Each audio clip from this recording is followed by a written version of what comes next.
voy a tratar el asunto de la leyenda oriental de los Reyes Magos, un motivo literario que se repite en varias obras de Felipe Benítez Reyes, por ejemplo en el relato El regalo, incluido en Maneras de perder, de 1997, El viaje de los magos, publicado en papel de envoltorio, libro que recopila varios artículos suyos publicados en prensa, Los astrólogos errantes, leyenda en verso en 3 actos, hasta el momento la única obra de teatro del autor, aparecida en ediciones Espuela de Plata en 2005, Mercado de espejismo, la novela ganadora de la 63 edición del Premio Nadal en 2007, el soneto Visión del Rey Astrólogo, incluido en Poemas sin contexto, que Benítez Reyes insertó en el libro recopilatorio Libros de poemas y otros poemas, publicado en 2009, y por último, el también relato El mago y los ojos, correspondiente al mes de enero de su almanaque de historias, Cada cual y lo extraño,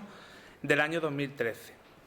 Es necesario indicar que nos referimos a obras en donde la leyenda de los magos ocupa un lugar predominante, de ahí que dejemos a un lado las alusiones indirectas o directas que el autor ha ido ofreciendo, por ejemplo, en versos de otros poemas, como el titulado La exactitud de la magia, donde dice textualmente: pueden ser los astrólogos errantes, cadavéricos en la tiniebla, perseguidores de una estrella anómala.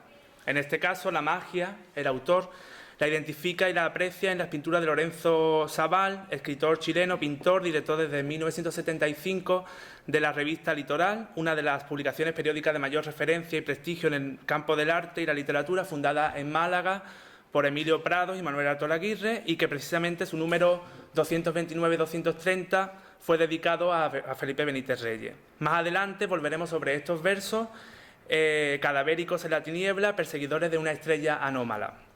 De momento podemos decir que la leyenda de los magos de Oriente constituye uno de los temas de la obra de Felipe Benítez Reyes.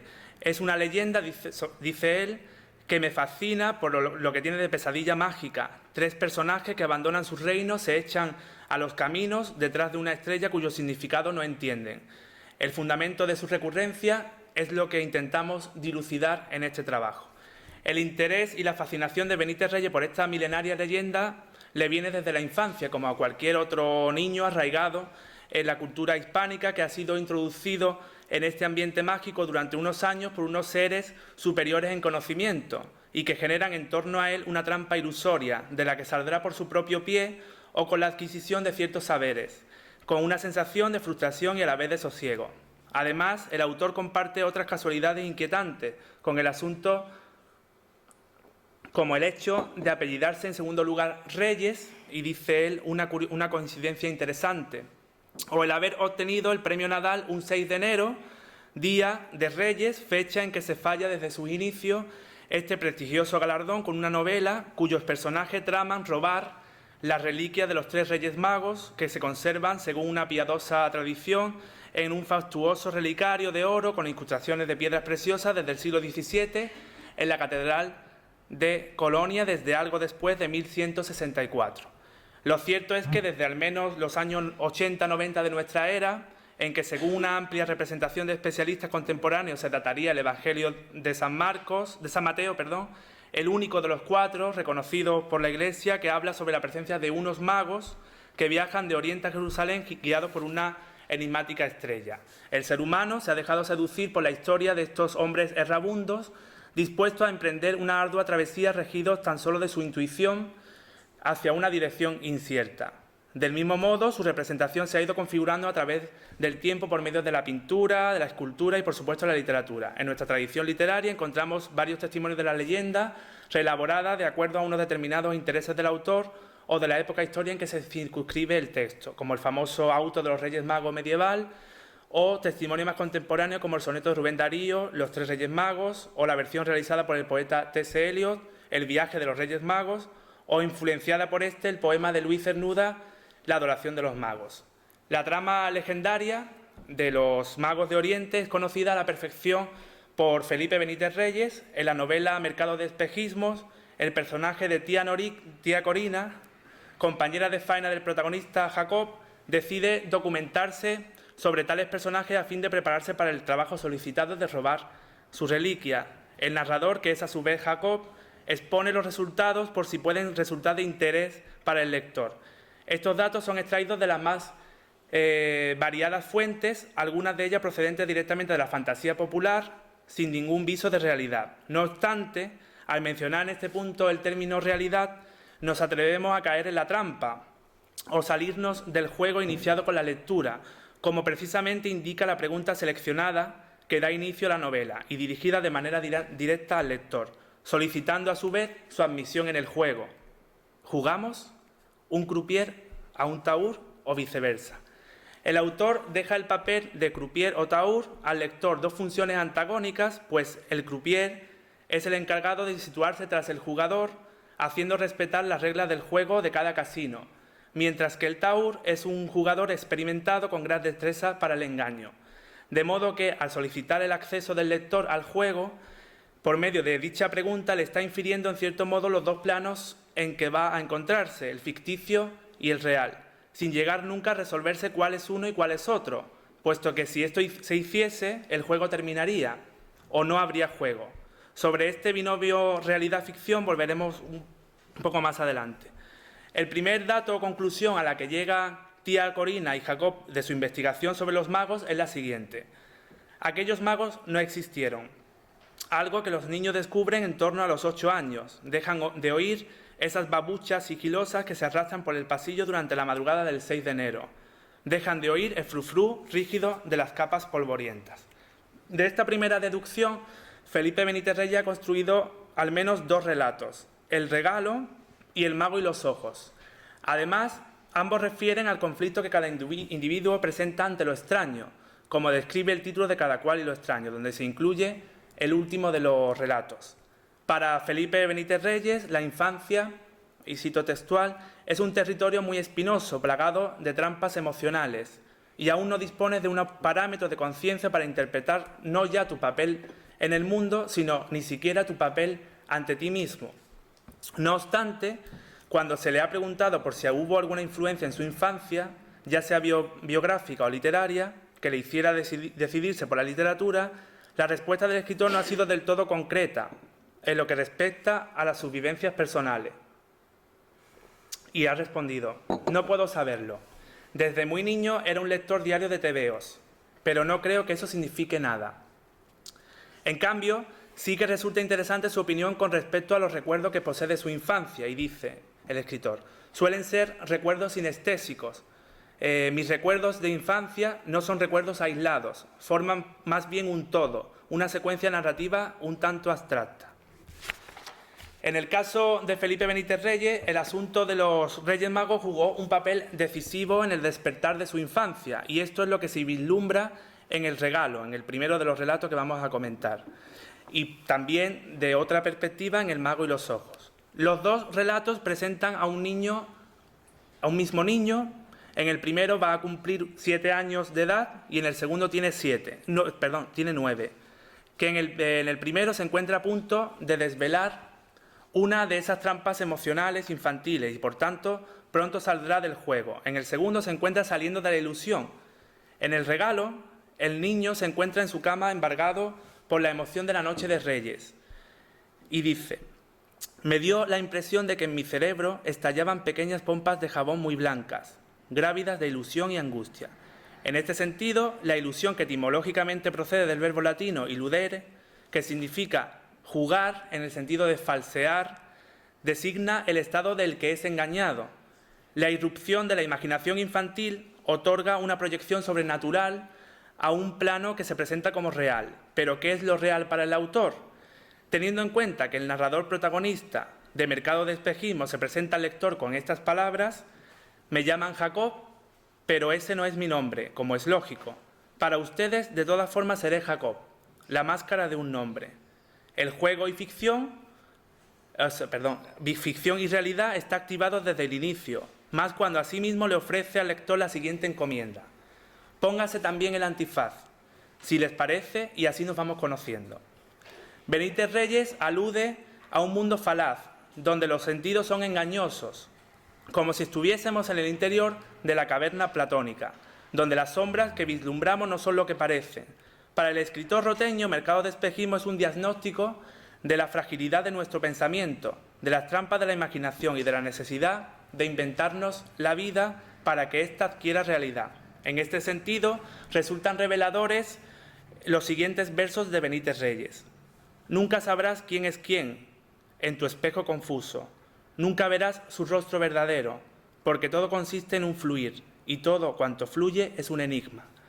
La ocultación del yo tras una máscara u otra identidad proporciona uno de los juegos de identidades más interesantes que se pueden hacer en el mundo de la creación. No obstante, el asunto se amplifica si tal máscara es la que hay que colocarse para el contacto social, como le sucede, por ejemplo, al Pierrot lorquiano. Soy una máscara desgranada y no puedo quitarme el antifaz, que opta por ocultar una personalidad que confronta de inmediato con un colectivo hacinado en cumplir unos determinados modos de comportamiento y valores morales, o como indican los versos de la poeta isleña Ana Rossetti, que dice: no siempre hay que creer en lo que el espejo dice, tu verdadero rostro puede ser cualquier máscara, que invita a penetrar en un mundo de simulación, ironía y espectáculo muy en la línea de la obra rossettiana. En el caso de Benítez Reyes es necesaria la máscara para el juego, para la propia vida, pues ésta oculta el mismo abismo, una realidad superflua y vacía. De ahí que en una nueva conexión con el poeta granadino dedicara un poema también a Pierrot, Letanías de invierno, incluido en su poemario Las identidades, y dice: Pierrot de los pies fríos, penumbra que humedece los relojes, ten piedad de esta nada con nosotros. Podemos decir que para Benítez Reyes la incógnita vida se resolvería por medio de la siguiente ecuación: vida igual a nada, sueño, en el sentido no de fugacidad, sino en el de no realidad. Y por otro lado, la nada, el sueño, más vida inventada, daría igual a la realidad. En el relato, el regalo, se aprecia claramente esto que venimos comentando. En él, el narrador, que puede ser Felipe Benítez Reyes, adopta la voz de un niño que vive con ilusión la llegada de los Reyes Magos. La ilusión le proporciona al niño protagonista dos aspectos. Por un lado, la ignorancia, la no verdad, y por otro, el empeño en creer como posible la verdad que afirmamos. El niño del cuento de Benítez Reyes avista y siente la visita de los Reyes Magos la noche del 5 de enero y dice: me llegó un olor profundo y abrasivo, melaza y moho, incienso y sudor de bestia, cuero y almizcle. No hay ninguna duda de que los Reyes Magos han entrado en su casa, han acudido a su habitación, incluso le han hablado y le han dejado un regalo encima de la cama, donde ha optado por permanecer haciéndose el dormido. Para el lector, en principio, no hay un ápice de irrealidad, y avista que los Reyes Magos, los tres de la tradición, han visitado al protagonista del cuento. Y dice el niño del cuento: vi ante mi cama dos siluetas, aureoladas, con un resplandor humilde, como envueltas en la ceniza de una luz. Eran dos viejos, tenían largas greñas y barbas. Por la puerta se asomó entonces un tercer anciano, que llevaba la cabeza envuelta en un pañolón.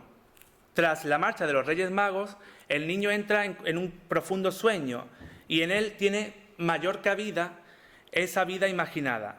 Dice: mi sueño había elaborado incluso esas ráfagas iconográficas, difusas como ectoplasmas volanderos, que permiten al durmiente convivir con sus héroes y sus monstruos, o caer al vacío, o surcar los mares en el barco de bandera pirata. Al despertar, aquel regalo seguía en su cama. En su interior había un papel enrollado con cinta verde que al abrirlo fueron apareciendo unas letras mágicamente que decía: aquí puede comenzar un mundo. En este momento, Felipe Benítez Reyes cambia la voz narrativa de niño a adulto y confiesa, y aquí sí parece ser autobiográfico, que cuando escribe una novela nueva, ese lema abstracto lo respeta y lo sigue, ¿no? Le indica que ha de recorrer nuevos entornos, transitar por las situaciones más peligrosas o placenteras, y añade además la clave final del cuento, que conecta con nuestra interpretación. En esa región en la que nuestros pequeños fantasmas nos ganan la partida y se vuelven más reales que nosotros. Felipe Benítez Reyes confiesa de esta manera que los Reyes Magos forman parte de sus fantasmas, de sus traumas infantiles, y que por este motivo, cuando pasa, dice él, por delante de unos grandes almacenes durante las fiestas navideñas y ve a 3 tipos disfrazados de Reyes Magos, no puede evitar sonreírse con un secreto estremecido. En el regalo, lo esencial es que se palpa una realidad que se encuentra mucho más allá de lo tangible. Debido a esto, el lector serpentea en la esfera de lo mágico, en el plano sobrenatural, con una apariencia real pasmosa, ¿no? Mejor dicho, es la misma realidad. Y en nuestra opinión, en esta particularidad reside uno de los logros de la narrativa de Benítez Reyes, que radica en apreciar cómo, en un mundo perfectamente reconocible, en una atmósfera respirable y en un tiempo y espacio habilitado para la vida humana tal como la conocemos hoy, irrumpe un factor que no puede explicarse por las leyes naturales que rigen dicho mundo. El otro relato, El mago y los ojos, el punto de vista sigue siendo el del mismo niño, pero en este caso dice que ya estaba en el secreto desde hacía un par de meses, por lo que ha salido de aquella trampa emocional, pero no de la ilusión. El relato narra, como decimos, la experiencia de un niño que podría ser el propio Felipe Benítez Reyes. Digo que podría ser porque él ha hecho alguna declaración donde dice que no suele ser muy autobiográfico en sus novelas, sino que le gusta tomar alguna pincelada, ¿no? De 9 años de edad, que ve como el padre, por entonces concejal de fiestas y cultura del ayuntamiento, debe vestirse de rey mago y así avivar la ilusión de los niños y mayores. El relato comienza de la siguiente forma. Tuvo que vestirse de rey en el ayuntamiento, ya que en casa le resultaba imposible por respeto a mis fantasías. El niño ya conoce la falsedad de la historia, pero decide fingir ante él mismo y ante el resto de personas que le rodean, ya que percibía, esto dice en el cuento, un factor sacrílego, la profanación innecesaria de una leyenda. El enterarse de la verdad por parte de un compañero de escuela de similar edad le supone una liberación al niño protagonista. Y dice, sentía angustia al pensar que 3 viejos sentaría en mi casa, con un tufor a sudor de camello y con el polvo de los desiertos de Oriente impregnado en las vestiduras, venido de quién sabe qué lejanas, fabulosas, inmortales y ubicuos, sagrados, en fin, y tétricos. El clima que embarga el relato es de desolación frente al anterior, donde imperaba la ilusión del niño que se encuentra atrapado en ese mundo de espejismos. En El mago y los ojos, el espejismo está perdido, de ahí que las descripciones estén llenas de tristeza e ironía, ¿no? Dice, la cabalgata fue como siempre triste y barata. Recuerdo que aquel año sacaron como novedad a media docena de jinetes vestidos de otomanos, o de algo así, con caballos engalanados con un penacho de plumas amarillas. Si el niño del regalo se hizo el dormido con la visita de los Reyes Magos a su casa y posteriormente soñó otorgando más realismo, si cabe, a esta vida inventada, en este caso el niño sí durmió rutinariamente, porque ya sabía que era todo mentira, ¿no? Asimismo, la falta de ilusión del niño, El mago y los ojos, provoca la falta de alteración de la realidad en la percepción subjetiva, que le hacía contemplar una percepción equivocada del objeto concreto. Y dice, antes de entrar en el secreto, en los delirios ansiosos de mi duerme-vela, yo lograba oír el sonido arrastrado de las suelas de cuero de las babuchas puntiagudas e incrustadas de joyas de sus 3 majestades, lujosas aunque sucias de tanto transitar los caminos infinitos del mundo, porque siempre se me figuraron sucios aquellos viajeros. En el regalo era posible ver lo que se deseaba. En cambio, ahora, una vez desvelado el secreto, sabía, dice el cuento, que los pasos que oiría de madrugada no serían los de unas babuchas orientales, sino los de una zapatilla de paño que vendían en el bazar grumete. El tono del relato se vuelve ridículo cuando el niño y lo extraño se ponen frente a frente. Y dice, sus ojos parecían tener un velo líquido. Me entregó un paquete con una escopeta de balas de corcho y me dio un beso. En ese momento, una fragancia termina por fulminar cualquier vestigio de la ilusión. El niño reconoce el perfume del padre en Gaspar. Usaba Barón Dandy. La adquisición del conocimiento, la entrada en el secreto, le hace ver el mundo tal cual es, de modo que ve lo que es, su padre disfrazado de rey mago. El desenlace del relato es devastador.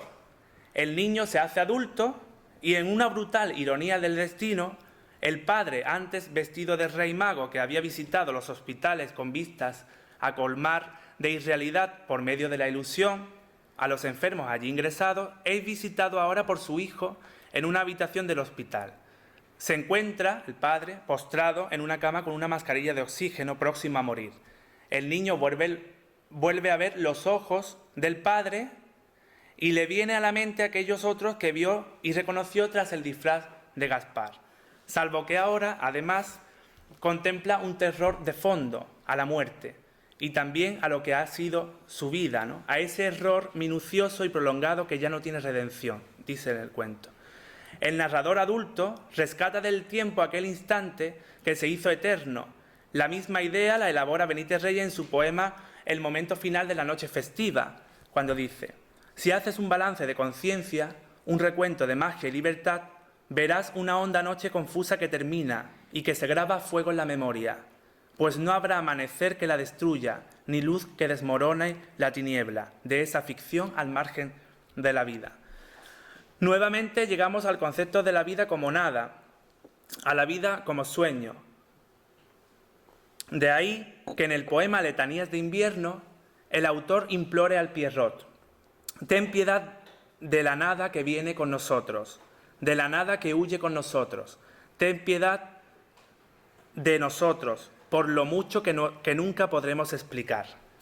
Por eso, el niño del relato le recrimina a su padre que le tendiera aquella trampa ilusoria que lo alejó durante unos años de la vida, de esa nada que es la vida, inmiscuyéndolo en un sueño mejorado, con una vida inventada que le brindó ilusión y le otorgó realidad a tal vacío. Y dice: durante años estuve pidiéndole a los reyes un caballo de cartón, durante años le pedí un juego de química, durante años le supliqué una bicicleta de carrera. Nunca llegaron. Y aquello me convirtió en un niño, no sé si desengañado o rencoroso, o tal vez ambas cosas. La ilusión, pese a que deforma los sentidos, en cierta dosis o en frasco completo, es necesaria para la vida. Felipe Benítez Reyes dice que la vida es un tanteo, no un método, repleta de verdades pasajeras y fingidas. La falta de ilusión da lugar a la caída de la máscara y a contemplar el mundo en su verdadera forma. Ese mismo desengaño que he visto hoy en los ojos de mi padre, dice en el cuento. Ese mismo rencor que he visto hoy en los ojos de mi padre. En el regalo y en el mago y los ojos, el empleo del asunto de los Reyes Magos tiene una finalidad muy concreta. En el primer caso, como ya hemos comentado, el niño está dentro de la trampa ilusoria, va a cumplir 7 años. Y en el segundo, el niño ha salido de la trampa, quedándole para siempre una extraña sensación, un primer contacto con la vida impostora. Y como, en cierta manera, somos susceptibles de ser manipulados hasta el punto de dejarnos unas secuelas difícilmente borrables. La salida de la trampa y la entrada en el secreto es posible gracias al incremento de conocimiento que se adquiere con el tiempo. En este caso, un niño más adelantado en saberes le revela los datos necesarios, descubriéndole así la nada que existe a su alrededor. Benítez Reyes, en el poema citado Un gesto de gratitud, dice sobre el tiempo: el tiempo es invencible, pero no es más que tiempo, un cambiante espejismo que sugiere movimientos de conciencia, aunque todo es cambiante salvo tú. De modo que el no saber y el saber tienen sus propios espejismos de conciencia, sus propias realidades e irrealidades, su propio estado de perplejidad, que el ser debe aceptar para continuar la partida, como un croupier o un taur. En el sentido más profundo, todos formamos parte de la misma partida, de ese juego eterno, y en cierta manera hemos pactado con el competidor nuestro acceso a la jugada, como dice Benítez Reyes en su poema En contra del olvido.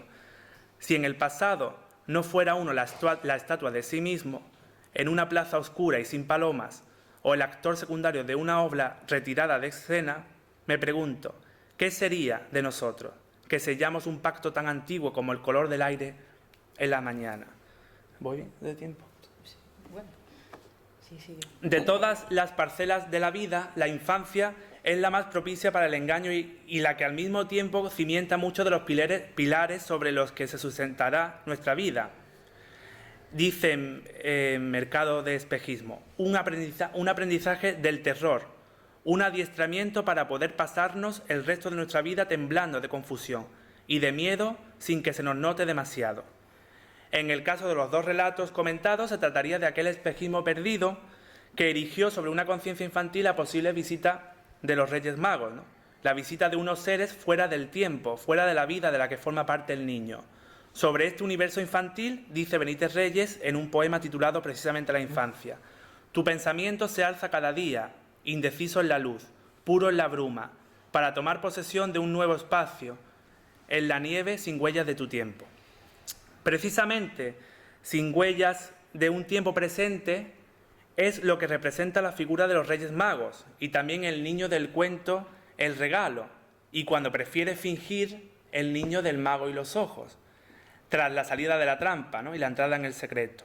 Al igual que los personajes de Jacob y tía Corina, de Mercado de Espejismo, unos ladrones de obra de arte, retirados, cuya motivación producida por el encargo de robar las reliquias de los Reyes Magos les hace situarse fuera del tiempo y ser unos anacrónicos andantes, por mucho que al mismo tiempo la novela sea una parodia en la estela de Miguel de Cervantes en Don Quijote, de los libros esotéricos, que tanto éxito han alcanzado últimamente, por ejemplo en Dan Brown, Código da Vinci, o en el caso español, los libros de JJ Benítez o Javier Sierra. Retomando los versos que dedica el autor a los Reyes Magos en el poema La exactitud de la magia que comentamos al principio, cadavéricos en la tiniebla, perseguidores de una estrella anómala, no dejan de representar lo mismo que la sarta de personajes que aparecen en vida improbable, aunque eso va a hablar mi compañera María Teresa a continuación, puesto que la de los Reyes Magos no son más que eso, vidas improbables, como por ejemplo Ángel Cruz del Valle y su carpeta errante, donde precisamente se halla un poema dedicado a los Reyes Magos, Visión del Rey Astrólogo, y que el editor de esta antología define al escritor como un espíritu literariamente solitario, fuera del tiempo, para luego señalar además que las páginas halladas en la carpeta parecía haberlas escrito disfrazado con una vestimenta sacada de los viejos armarios, con olor a humedad y a naftalina. Bueno, aquí tengo más personajes de vidas improbables, pero lo voy a saltar para decir que como ellos, los Reyes Magos también disponen de unos datos biográficos muy variados y por tal motivo improbables.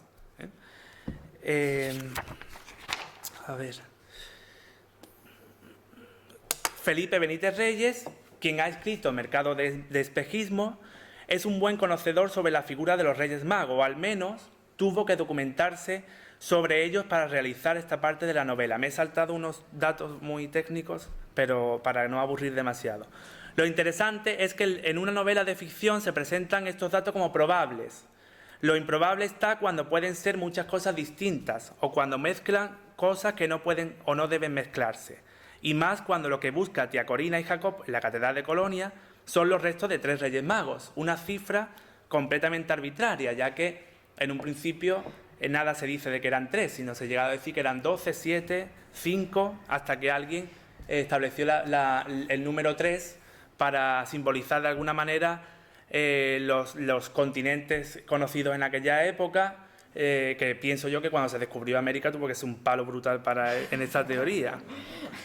Entonces, según la tradición, tras regresar los Reyes Magos a sus lugares de orígenes y sufrir una conversión, fueron martirizados, ¿no? Dice la tradición. Santa Elena, tengo que comentar esto porque si no, no se entiende lo que viene detrás. Santa Elena, la madre del emperador, halló sus restos en Jerusalén en el año 316, trasladándolos a Constantinopla y depositándolos en la Basílica de Santa Sofía.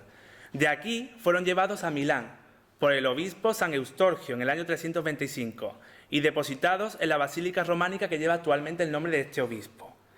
Con el saqueo de la ciudad italiana en 1164, el emperador alemán Federico I Barbarroja saqueó las reliquias y las llevó a la Catedral de Colonia, levantada en parte para albergar estas reliquias de los Reyes Magos, ¿no?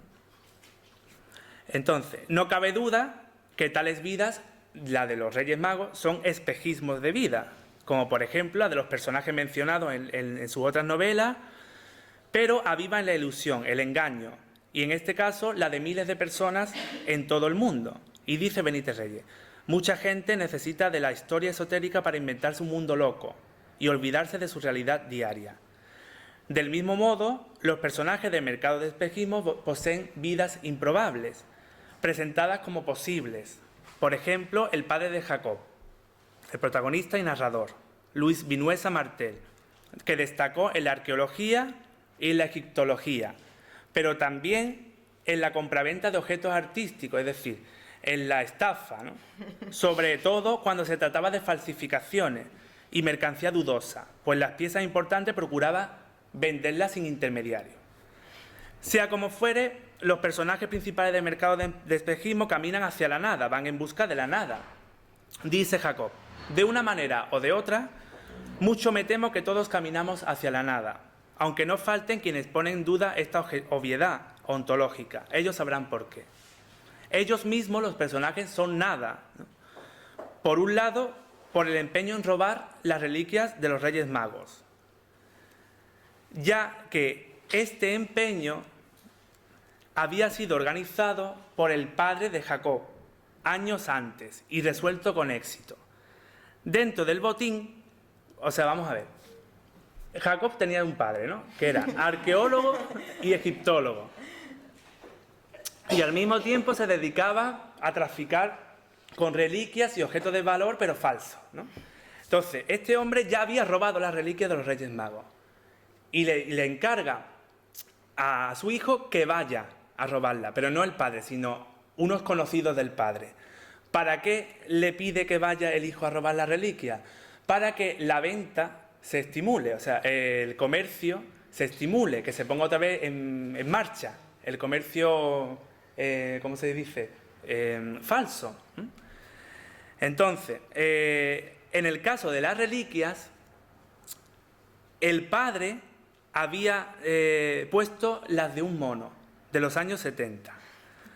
Por otro lado, lo que buscan en Colonia estaban en su propia casa, porque el padre había hecho una caja fuerte y había guardado ahí dicha reliquia. A ver, y dice, cuando conoce la verdad, Jacob dice: el hecho de que algo, al margen de su grado de verosimilitud, resulte perfectamente comprensible, no quiere decir que lo comprendamos. Y yo comprendía poco, porque estaba metido en un espejismo y era manipulado por una serie de personas que sí sabían la verdad. Nuevamente tenemos el estado de perplejidad. La máscara ha caído, la del personaje. Queda la nada. Pero todo es presentado como factible. Y a modo de prueba, el narrador cuenta la historia de unos sarcófagos, no sé si conocéis el Museo de la Plaza Mina, que hay dos sarcófagos fenicios. Primero se encontró el que tiene rasgos masculinos, y el arqueólogo se empeñó en que debía existir un acompañante femenino, guiado únicamente por su intuición. Puso nuevas excavaciones en marcha y no encontró nada. Resulta que cuando muere el arqueólogo, encontraron el sarcófago femenino justo a bajos metros de profundidad de la casa donde vivía el arqueólogo, en el punto donde estaba la cama donde dormía. O sea que esto lo presenta Benítez Reyes como para hacer ver que muchas veces la propia realidad no es más que una ficción, ¿no? El hecho se multiplica cuando se percata que su compañera de viaje, tía Corina, que él pensaba que tampoco sabía nada de la historia, le reconoce que sí, que estaba engañándolo. Y entonces va tomando sentido todo y el lector se da cuenta de que también ha sido atrapado en la ilusión, pues nota la respiración de Jacob cuando cree que otros seres andan a su acecho, ¿no? Seres incluso de otro tiempo. Tanto el lector como el personaje principal se enteran al mismo tiempo, ¿no?, del secreto, de la mentira, ¿no? Bueno, y ya para terminar, también van hacia la nada los Reyes Magos en Los Astrólogos Errantes, ¿no?, la leyenda en verso de Benítez Reyes, dividida en 3 actos. Esta obra está en la estela de la ramificación de la leyenda. Es una versión más que ampliaría los datos que se conocen y que han sido expuestos anteriormente, aunque lo he citado de manera muy rápida. Dice Benítez Reyes: luego, de lo que le interesaba de los Reyes Magos. La trama legendaria en torno a esos reyes astrólogos o lo que fuesen, sí que es algo, si es que fueron algo, cosa que dudo, se fue ramificando. Esta obra mía está en la estela de esa ramificación. Se trata de una leyenda sobre una leyenda, de un sueño dentro de un sueño. Los astrólogos errantes fue adaptada por la compañía roteña La Madriguera, que ya había llevado a escena otras obras del autor. En 2005 se puso en gira con música original de Javier Ruibal y la colaboración de Joaquín Sabina en las narraciones que abren cada acto. Posteriormente fue llevada al teatro en otras ciudades españolas. Como hemos señalado, Los astrólogos errantes es una leyenda sobre una leyenda y su base vuelve a reflejar la inconsistencia de la vida, de la realidad, dejando nuevamente abierto el latigazo de que la vida es nada, un engaño. Para su particular reelaboración de la leyenda, Felipe Benítez Reyes ha optado por escoger a los 3 Reyes Magos, ¿no? Aunque aquí prefiere denominarles astrólogos. Y en lugar de denominarles Melchor, Gaspar y Baltasar, los llama Amerín y Damascón, siguiendo la tradición hebrea, y Kafga, la armenia. Estos astrólogos basan en la búsqueda de una ilusión, del sustento que le dé un ápice de sentido a la vida, como en parte le ocurría a Jacob en Mercado de Espejismo. Lo mismo había sido señalado en el poema Visión del Rey Astrólogo, cuando el monarca, situado en Persia, tras contemplar el brillo de una estrella, dice: deja el trono, ensilla su caballo y sigue el rumbo, sin rumbo de la estrella fugitiva. Cada monarca va errante por el desierto en busca de esa estrella que le ha incitado a dejar sus reinos e iniciar una aventura insospechada. Amerín se pregunta en un momento de la travesía: ¿en qué consiste el vivir sino en un juego en el que todo está perdido de antemano por mucho que la fortuna caprichosa se ponga de nuestra parte y nos proporcione la ilusión de estar ganando?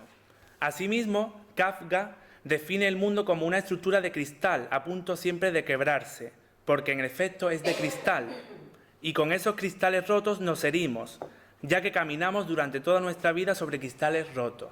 Es decir, es una obra bastante compleja porque parece que está tiene mucho de onírico. El desarrollo de la leyenda son los 3 monarcas que van caminando sin ningún rumbo en busca de esa ilusión, de aquello que le dé sentido a la vida, y el desenlace, el final de la obra, es que uno de ellos decide volver, se da cuenta de que todo es una falacia, pero los otros 2 quieren continuar en aquel mundo, ¿no?